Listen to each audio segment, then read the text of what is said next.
I think a lot of workers are wondering, especially if you're working for the federal government, maybe in the public sector, you're trying to go into the private sector and you're evaluating, taking inventory of yourself. What do you find are some of the key skills and qualities that are essential, for any success you could attain in this current job market?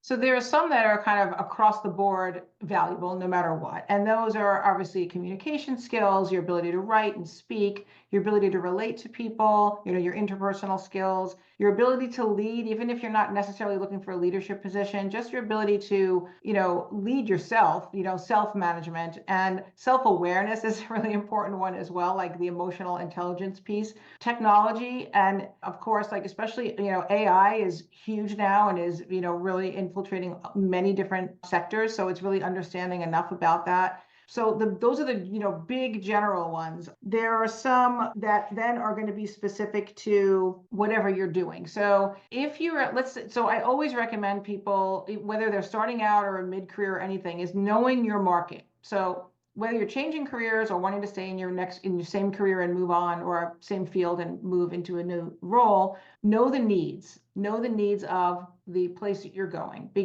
and know them not just from a job listing. So job listings are always, if you look at 10 job listings, 10 different fields, you're going to see so many commonalities, and they'll be saying those same strengths or skills that I mentioned that are like everyone wants these, but that's so vague and so like not digging deeper into what it takes to actually do that job.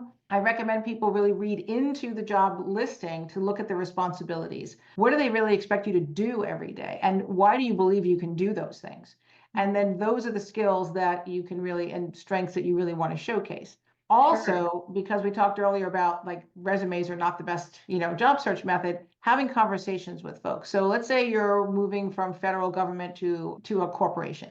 Start talking to people in corporations to learn what goes on here. What are the strengths that are needed? Who does well? Who succeeds and really, rises to success in this kind of role or in this kind of organization?